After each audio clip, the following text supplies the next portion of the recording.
Do you remember those British desserts? Sweet, simple, and somehow forgotten. They once filled our kitchens with warmth, the kind of puddings and tarts that ended every Sunday meal with comfort and pride. When did we stop making them, and what else quietly disappeared with them? It was soft, sweet, and rolled tight like a secret, a log of jam and suet dough steamed until it glistened in the pot. The jam roly-poly was one of those desserts that could make an entire kitchen smell like comfort. During the middle of the 20th century, it was a school dinner icon, and not just for the taste. It was something about that texture, slightly sticky, a little heavy, but always reliable. Mothers wrapped it in cloth, steamed it slowly, and poured hot custard over the slices. It was cheap to make, simple to prepare, and always felt like home.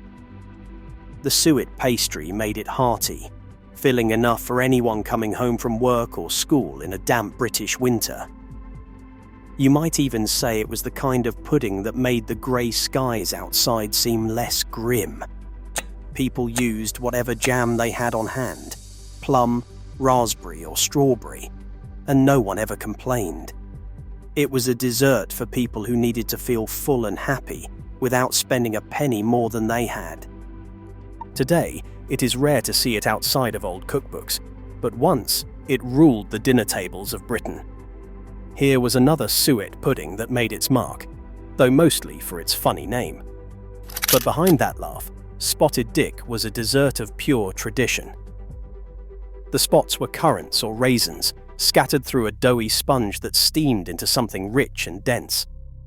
It was the kind of pudding you would find in factories, schools, and naval canteens, anywhere people needed a taste of warmth and satisfaction.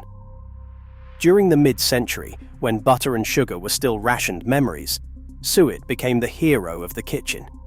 Its richness turned simple ingredients into something remarkable. The dish had a rhythm to it: flour, suet, sugar, currants, milk, a little spice. Steam it, slice it, drown it in custard, and there you had it. The nation's comfort. Every spoonful carried the faint sweetness of the fruit, the warmth of the pudding, and that nostalgic sense of "we've made do again." It was an emblem of thrift, of making pleasure from practicality. Today, it sounds old-fashioned, even a little comical. But for those who remember, Spotted Dick meant one thing: Britain's way of finding cheer in the simplest of foods. You could call it the gold standard of British puddings, a light sponge drenched in golden syrup, hot and glossy as it came out of the steamer. Treacle sponge pudding was the kind of dessert that didn't just feed people, it hugged them. Its sweetness was unapologetic, and that was exactly what made it special. Families in the 1950s would gather around the table as someone poured the syrup over the sponge, watching it sink and shimmer. It wasn't elegant, it wasn't fancy, but it was happiness on a plate. The recipe used cheap staples: flour, eggs, syrup, a little milk. Yet the result felt indulgent. For children, it was the taste of a good day. For adults, it was a quiet reminder that not everything had to be complicated to be perfect. Even now, few desserts can match the joy of slicing into that golden layer, soft sponge beneath, syrup running down like sunlight. It was home, it was warmth, and it was Britain at its sweetest. Somewhere in an old kitchen, you can almost hear the kettle boil, waiting to follow it with tea. Bright, simple, and unmistakably northern. The Manchester tart was sunshine on a plate. A crisp pastry base, a spread of red jam, creamy custard, and a dusting of coconut flakes. That was the formula. School children in the 1960s and 1970s knew it well. Served in countless cafeterias, it was that rare dessert that actually made everyone look forward to the final bell. There was nothing pretentious about it. It wasn't trying to be French or delicate. It was proudly British. The pastry might crumble, the custard might wobble, but together they created magic. For many, it was the sweet note that ended a long day, a reminder of simpler times when a square of tart and a spoon of custard could fix anything. Even the name carries nostalgia, a piece of local pride baked into the crust. Though it's seldom seen now, there's something eternal about it. The way its sweetness met its sharpness, the way it tasted of childhood. In a world of artisan desserts, the Manchester tart remains a quiet masterpiece from the heart of the North. This one was the rebel of the school canteen, the crunch that met the comfort. Cornflake tart was a post-war creation born out of thrift and ingenuity. When sugar was precious and cereal was plenty, someone decided to turn breakfast into dessert. A pastry base, a layer of jam, and a sticky crown of syrupy cornflakes, baked until golden and just crisp enough to crack under your spoon. In the 1970s, it was a national obsession, the treat every child waited for on Friday afternoons. You didn't need fine ingredients or fancy tools, just leftovers, a bit of syrup, and imagination. And maybe that's why it worked so well. It was a dessert made for a country still learning how to smile again after the austerity years. Sweet, messy, and crunchy in all the right ways, it made ordinary days feel like celebrations. Today, it's almost vanished, but one bite would bring it all back. The noise of the lunch hall, the steam from the custard jug, and that perfect spoonful of cornflake crunch over jam. Before the delicate version came along, there was this, the hearty, suet-rich bread and butter pudding. It wasn't just dessert, it was survival turned sweet. Made from stale bread, a bit of milk, a spoon of sugar, and suet to fill the gaps. It was the very definition of making do. Families in the 1940s would bake it slowly, letting the edges turn crisp and the insides soak up every drop of creamy goodness. It had weight, it had substance, and it reminded everyone that waste was a sin and comfort a necessity. The smell alone, buttery, breedy, faintly spiced, could lift spirits on even the greyest Sunday. Suet made it richer, heavier, more satisfying, the kind of pudding that stayed with you in every sense. You didn't need much to make it, but somehow it gave back tenfold in warmth. It was food for families who counted every penny yet refused to give up joy. Even now, one taste takes you straight back to that post-war kitchen where thrift met tenderness in the oven. This one wore its crown proudly. The Queen of Puddings was an elegant, layered affair. A base of breadcrumb custard, a slick of jam, and a cloud of meringue baked to golden perfection. It might sound fancy, but its heart was pure thrift. It was born from the idea that nothing, not even stale bread, should go to waste. Housewives of the 1950s treated it like art, turning leftovers into something regal.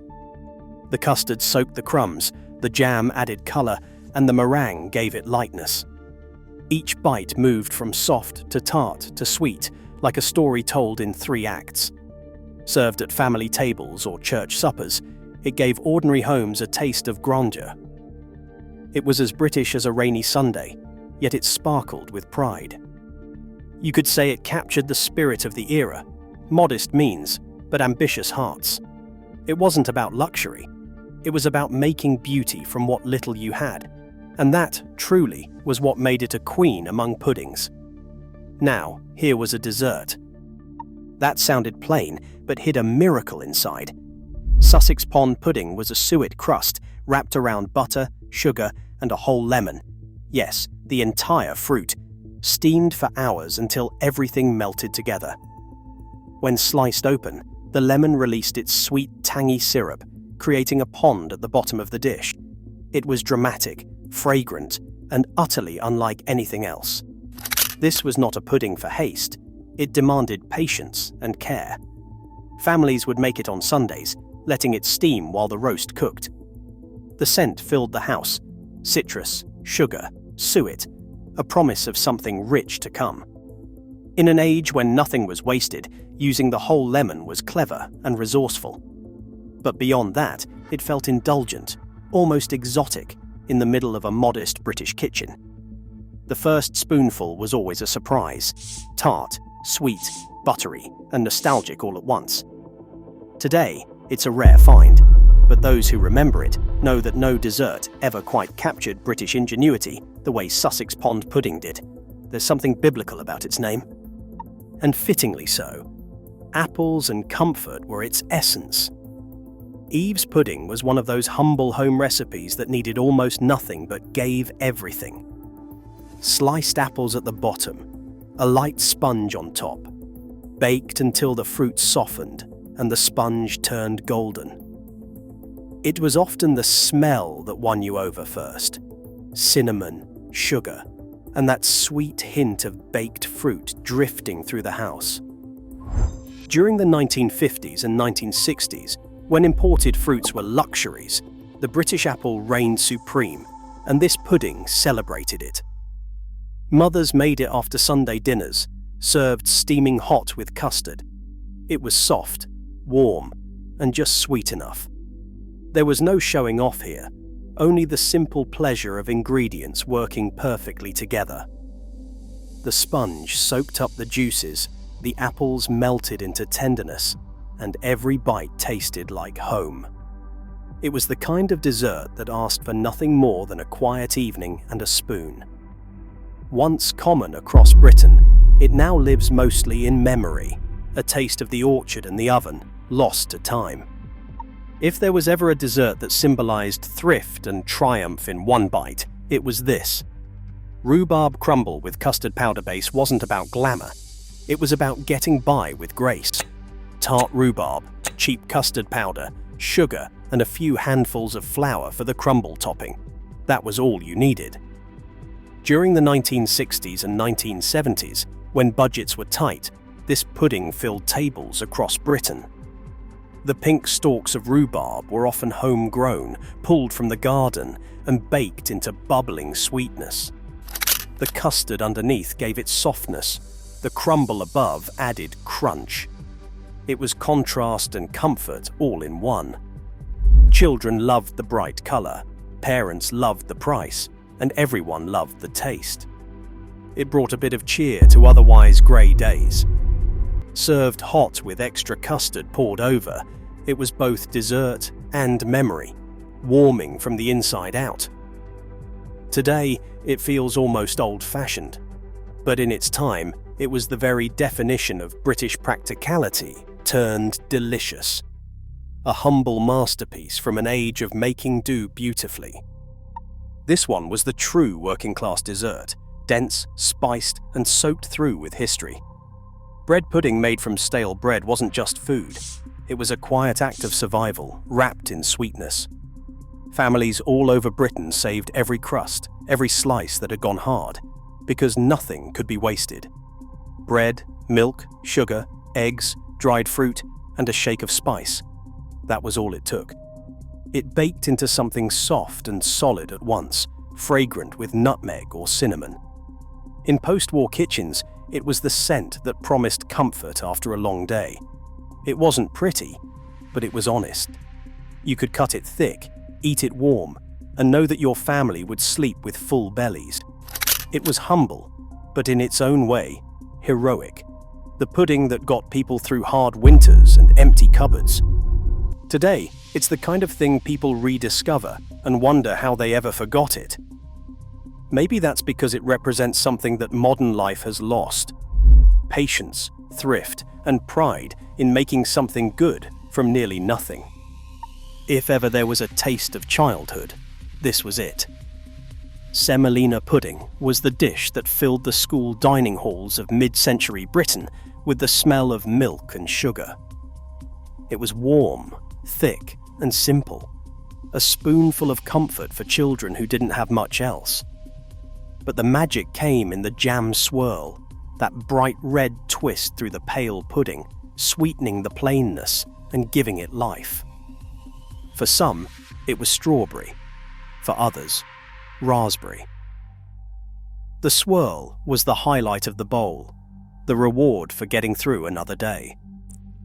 Made with little more than semolina, milk and sugar, it was cheap, filling and gentle on empty stomachs.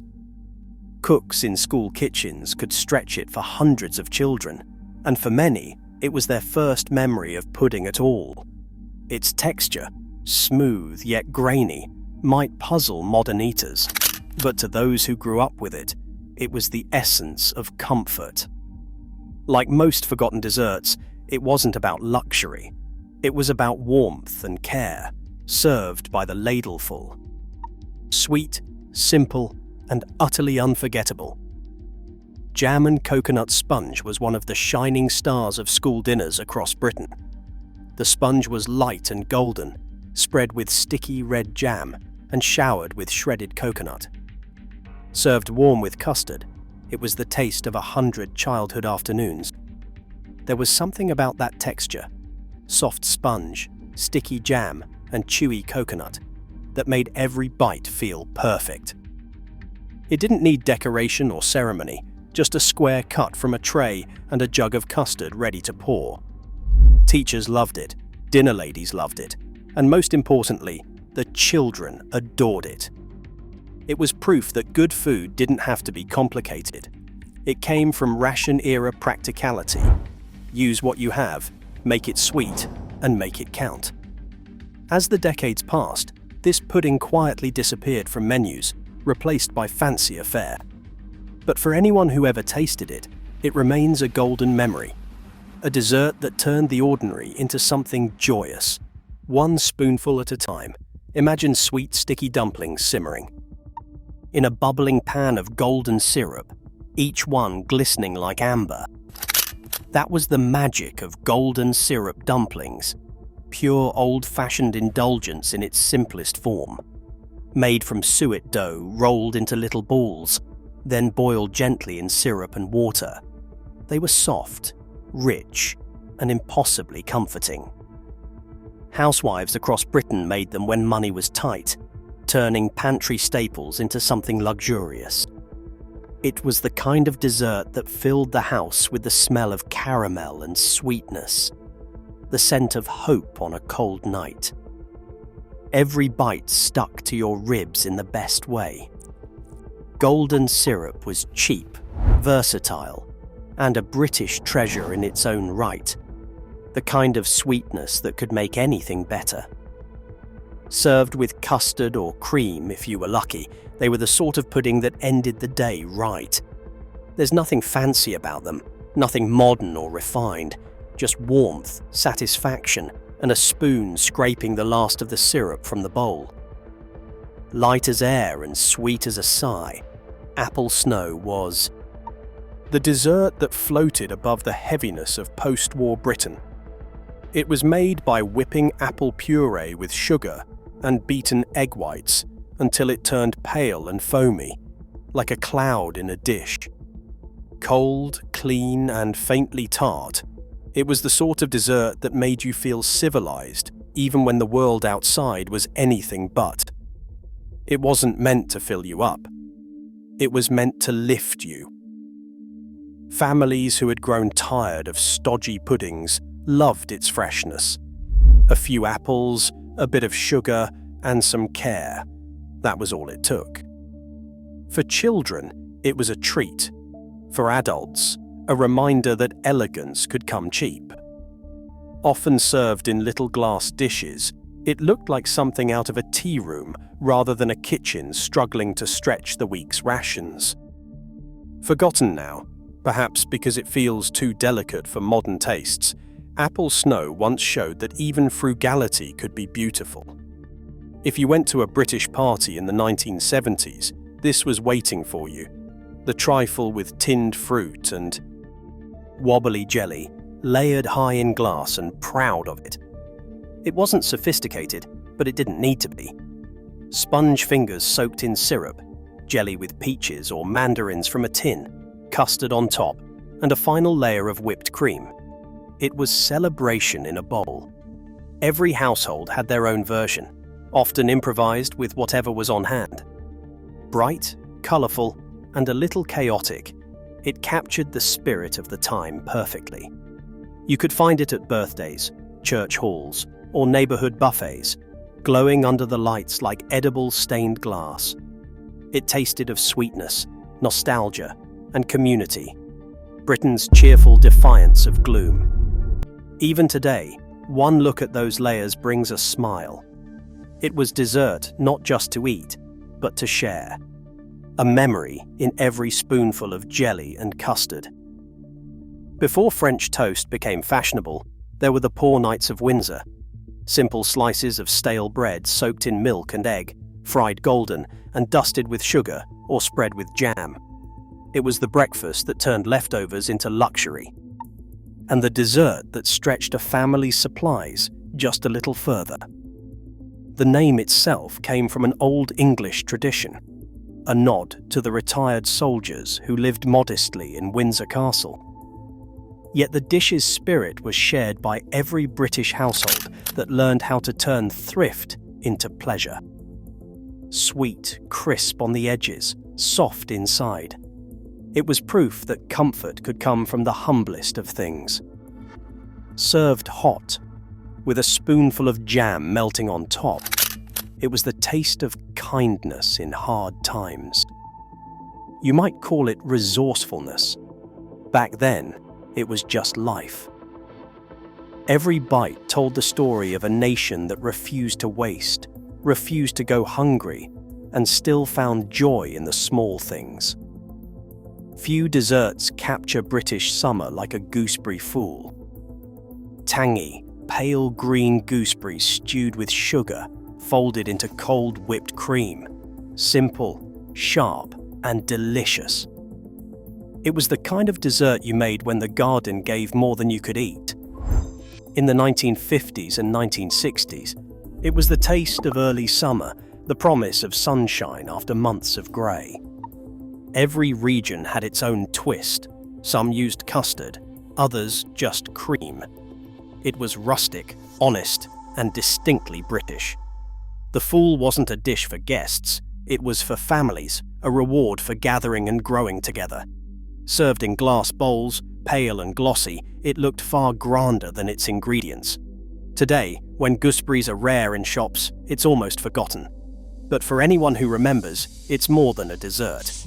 It's a memory of green hedgerows, picking fruit under the sun, and laughing over something homemade. Long before the Bakewell tart, there was the Bakewell pudding, softer, richer, and far more mysterious.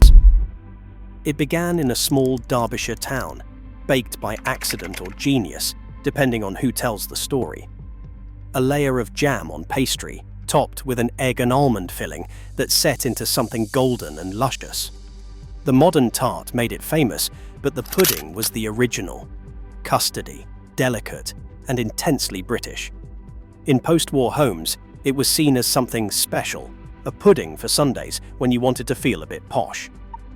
The ingredients were simple, but required care: eggs, butter, sugar, ground almonds, and a steady hand. Baked slowly, it puffed and browned beautifully, the jam beneath bleeding slightly into the custard. It wasn't as neat as the modern version, but it had heart. Eating it warm felt like tasting history, sweet, buttery, and proud. Every bite reminded you that British desserts, for all their modest looks, could hold their own against anything in the world. A dessert from the north that whispered of home, not showmanship. Curd tart was a Yorkshire favourite, made with soft curd cheese, a little lemon zest, and a scattering of currants. The result was creamy yet firm, with a quiet sweetness that spoke of hearth and care. It wasn't flashy, it wasn't rich, but it was real. Farmers' wives made it after butter churning, using what was left, turning waste into delight. In the years after the war, it became a gentle constant on the tea table. The lemon gave it brightness, the currants gave it heart. Served warm or cold, Curd tart was a slice of calm in a busy day. You'd find it in bakeries beside Eccles cakes and Parkin, loved by people who valued flavour over frills. It was the taste of Yorkshire generosity, simple ingredients treated with respect. curd tart didn't need to impress anyone. It just needed to be eaten with gratitude and a pot of tea. So tell us, which of these forgotten British desserts would you bring back to your own kitchen? Share your pick in the comments, tap the like, and subscribe for more.